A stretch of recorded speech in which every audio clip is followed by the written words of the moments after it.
ఇప్పుడు సినిమా రంగానికి సంబంధించి కొంతమంది ప్రముఖులు తెలంగాణ ముఖ్యమంత్రి గారు రేవంత్ రెడ్డి గారిని కలవడం జరిగింది. కొన్ని కొన్ని ఈ సినిమాకి సంబంధించి చర్చలనేవి జరపడం జరిగింది. అందులో భాగంగా గతంలో ఆపేసిన నంది అవార్డుల గురించి కూడా ప్రస్తావన కూడా తీసుకొచ్చి వాటిని మళ్ళీ తీసుకురావాలని చెప్పనే అంశాన్ని వారి దగ్గర పెట్టడం అనేది జరిగింది. దానికి సంబంధించి రేవంత్ రెడ్డి గారు కూడా ఒక విషయాన్నయితే చెప్పడం జరిగింది. దానికి గద్దర్ అవార్డ్స్ అనేది అనౌన్స్ చేస్తాం. మేము ఆ విధంగా ఇస్తామని చెప్పని కూడా చెప్పడం జరుగుతుంది. అది ఏ విధంగా తీసుకోవాలి సార్ ఇప్పుడు దాన్ని? ఏం లేదు. ఇప్పుడు గద్దర్ గారి పేరు పెడతంలో తప్పేముంది కదా! పెడతంలో అంటే కొంతమంది దాని గురించి ఏమంటున్నారంటే, గద్దర్ గారి పేరు ఎందుకు పెడతారు? గద్దర్ గారికి సినిమాలకి సంబంధం ఏముందంటారు.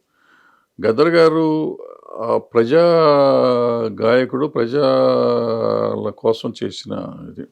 తను ఆవిష్కరించుకున్నాడు ప్రజల కోసం. ఒక గాయకుడుగా గానీ, ఆయన ప్రజా యుద్ధ నౌక అంటారు ఆయన. అవును. సో, ఆయన పేరు పెడతంలో వచ్చే తప్పేం లేదు, నష్టమేం లేదు. సో, మనం దాన్ని ఇప్పుడు నంది అవార్డ్స్ రివైవ్ చేశారా లేదని ఆలోచించగలం కానీ, ఏం పేరు పెట్టారు, ఎలాంటి పేరు పెట్టారు అనేది లేదు. ప్లస్ గద్దర్ గారు డెఫినెట్గా ఈ రాష్ట్రంలో కాదు, దేశంలోనే ఆయన తన పేరు, తనకు మంచి పేరు ఉంది. ఆయన పాటలుగా ఇవాళ తెలంగాణ ఉద్యమంలో కూడా ఆయన కంట్రిబ్యూషన్ చాలా ఉంది తెలంగాణకి. ఆయన పాటల వల్ల ఉత్తేజపరిచి ధూమ్ ధామ్ వాటిల్లో అన్నిట్లో ఆయన చేశారు. సో, ఆయన అంతకుముందు విప్లవ ఉద్యమాని కోసం ఆయన పోరాటాలు కానీ చాలా చేశాడు. సో, ఆయన పేరు పెడతాం అనేది గర్వకారణంగానే ఉంటుంది. అఫ్కోర్స్ కొంతమందికి ఇష్టం ఉండదు.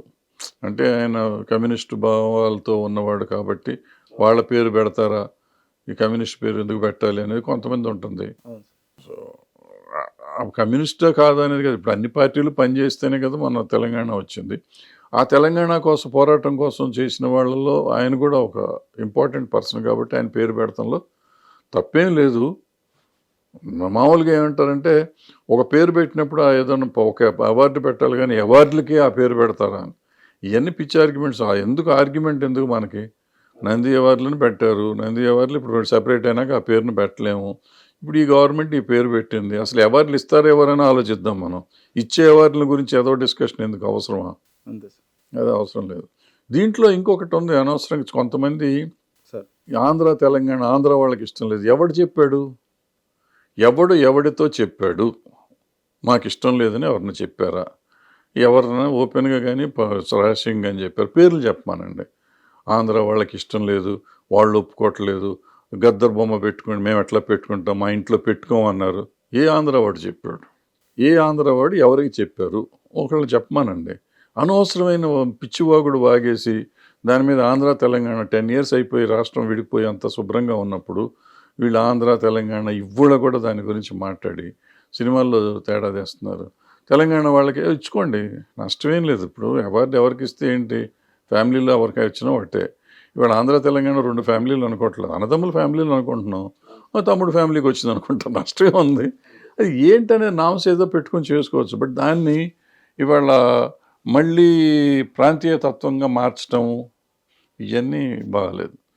కావాలనుకుంటే తెలంగాణ స్టేట్ వచ్చింది కాబట్టి తెలంగాణ వాళ్ళకి ఏం చేయాలి మనం, తెలంగాణ బ్రదర్హుడ్కి ఎంతవరకు మనం సాయం చేయగలదు ప్రభుత్వం అనేది ఆలోచించుకుంటే తప్పులేదు. అది ఎప్పుడూ తప్పు కాదు. కానీ దాన్ని మళ్ళీ ప్రాంతీయతత్వంగా మార్చడం అనేది, ఈ పిచ్చి మాటలు మాట్లాడటం అనేది కరెక్ట్ కాదని నా ఉద్దేశం. నాకు అనిపించింది. నేను చాలామంది సోదరులతో నేను మాట్లాడాను, ఈ కామెంట్స్ పెట్టిన వాళ్ళతో నేను మాట్లాడాను. నా అభిప్రాయాలు వాళ్ళకి చెప్పాను. వాళ్ళకి ఇష్టపడ్డారో లేదో నాకు తెలియదు. మళ్ళీ మీ పరంగా కూడా మళ్ళీ చెప్తున్నాను. Okay sir. సార్ ఇప్పుడు నాదొక చిన్న సందేహం సార్. ఇప్పుడు రాజకీయాలు అనేవి సినిమాల నుండి ప్రజల్లో ప్రభావం ఏమైనా చెందుతుందా? అంటే ఈ రాజకీయాన్ని సినిమాల ద్వారా ప్రజలు ఏమైనా ప్రభావితం చెందే అవకాశం ఉంటుందా? ఎందుకనంటే ఇప్పుడు 'యాత్ర 2లో చూసుకుంటే వైఎస్ జగన్మోహన్ రెడ్డి గారు ముఖ్యమంత్రికి అవ్వకముందు ఏవైతే మంచి పనులు చేశారో, ఏవైతే పాదయాత్రలు చేశారో, ఏవైతే ఓదార్పు యాత్రలు చేశారో అంశం మీద ఆయన చేసినవన్నీ కూడా చూపించడం అనేది జరుగుతుంది. ఇటువంటి వాటి వల్ల ప్రజల్లో ఏమైనా చేంజ్ వచ్చే అవకాశం ఉంటుందంటారా? దీనివల్ల ప్రభావం పడుతుందంటారా? అంటే పెద్దగా పడదు. ఇప్పుడు యాత్ర 1 వచ్చింది, యాత్ర వచ్చింది. యాత్రలో మీకు ఏంటంటే దాంట్లో రాజకీయం తక్కువను, ఆయన మానవత్వం, వైఎస్ఆర్ గారి మానవత్వం చూపించారు. ఆయన ప్రజల్ని చూసిన తీరు, ఆయన చూపులో ఆయన కనపడింది ఏంటి అనేది చూసి చేపించారు కాబట్టి నీకు ఆ సినిమా సక్సెస్ అయింది. మనకి స్వతంత్రం రాకముందు కూడా చాలా సినిమాలు వచ్చినాయి మనకి. సినిమా ఐ మీన్ స్వతంత్ర ఉద్యమం కోసం వచ్చిన ఉద్యమాలు. అట్లా వచ్చిన సినిమాలన్నీ చూస్తారు. ఇప్పుడు ఎప్పుడైతే మీరు పర్సనలైజ్ చేస్తారో, ఒక నాయకుడిని పర్సనలైజ్ చేసి దానికి అంటే ఈ లబ్ధి కోసం, అంటే లబ్ధి అంటే ఐ మీన్ పొలిటికల్ అడ్వాంటేజ్ కోసం సినిమా తీస్తారో, అవి ఇంతవరకు పెద్దగా ఆడలేదు. ఇంతవరకు ఆడలా. యాత్ర 1 కూడా యాత్ర 2 లాగా యాత్ర 2 కూడా యాత్ర లాగా మామూలుగా తీస్తే ప్రాబ్లం లేదు. కేవలం జగన్మోహన్ రెడ్డి గారిని జాకీ పెట్టి లేపాలి అనుకుని ఉండుంటే లోపల ఎట్లా ఉందో మనకు తెలియదు కదా అని లేపితే పెద్దగా అది ఆ యాత్ర ఉన్న సక్సెస్ దీనికి రాకపోవచ్చు. అది దట్ వోంట్ హెల్ప్. మీరు మామూలుగా చెప్పండి అతను ఏం చేశాడు అంటే, ఏమో బాగుంటే చెప్పి నిజంగా చేసిన కష్టాలు ఉండి దానివల్ల మనం స్పందించగలిగితే డెఫినెట్గా అతనికి హెల్ప్ అవుతుంది. అయితే ఇప్పుడు అదే కోణంలో మరొక సినిమా వచ్చింది సార్. ఇప్పుడు 'రాజధాని ఫైల్స్' అని చెప్పని ఇంకొక సినిమా కూడా ఈ మధ్య చక్కర్లు కొడుతుంది. ఈ సినిమాలో వచ్చేటప్పటికి ఆ ట్రైలర్‌లో గాని అందులో చూపిస్తున్నదైతే ఇందులో రకరకాలుగా ఇప్పుడు అయితే ఏ ప్రభుత్వం అయితే ఉందో చేస్తున్న అరాచకాల గురించి గానీ, వాళ్ళు చేస్తున్న వీటి గురించి క్లుప్తంగా చూపించే అంశాలు అయితే వాళ్ళు చూపిస్తున్నారు. ఇది కూడా 2 డిఫరెంట్‌గా ఉన్నాయి. దీనిపైన ఎలా చూసుకోవచ్చు ఇవన్నీ అంటారు? కాదమ్మా, అదే 'వ్యూహం' అని ఒక సినిమా రామ్ గోపాల్ వర్మ గారు తీశారు. అదేదో సెన్సార్ ప్రాబ్లమ్స్ కాదు, కోర్టు ప్రాబ్లమ్స్లో అది ఇరుక్కుని ఉంది. ఇంకో సినిమా డబ్బింగ్ చేశారు ఇప్పుడు, ఆవిడ జ్యోతిక గారు చేసింది. దాన్ని కూడా ఏదో పేరు పెట్టారు. దాన్ని స్కూల్స్ మీద మొత్తం డబ్బింగ్ చేసేసి మనకి సరిపడగా పనికొచ్చేటట్టుగా చేసి ట్రైలర్ వచ్చింది, అదొకటి వచ్చింది. ఇవన్నీ ఏంటంటే ఇప్పుడు రాజధాని, మీరు చెప్పిన రాజధాని ఫైల్స్ అమరావతిని గురించి మాట్లాడుతున్నారు. అమరావతిని గురించి మాట్లాడితే అమరావతి ఎజెండాగా రిఫరెండంగా చంద్రబాబు నాయుడు గారు వస్తే ప్రజలు ఓటు ఇలా. మరి అమరావతి ఫైల్స్ అని చెప్తుంటే ఇప్పుడు దాంట్లో ఉన్నది అట్రాసిటీ నిజంగా ఏమైనా జరిగి ఉంటే చూపిస్తే జనానికి నచ్చితే చూడొచ్చు. బట్ ఇప్పుడైతే నువ్వు పొలిటికల్ సినిమా ఒకరిని తిడతా తీస్తుంటే మాత్రం ఏ సినిమాలు ఇంతవరకు ఆడలా. అంతకుముందు ఎన్టీ రామారావు గారి మీద చాలా సినిమాలు తీశారు, కాంగ్రెస్ గవర్నమెంట్ మీద చాలా సినిమాలు తీశారు. ఏ సినిమాలు పెద్దగా పే చేసినవి లేవు. అవి పెద్ద ఐ మీన్ దానికి ప్రజా ఆదరణ కూడా రాలేదు. ప్రజాదరణ ఏదో చూస్తారు, మన సినిమా అంటే మన పార్టీ వాళ్ళు మన సినిమా అని కొంత చూస్తారు.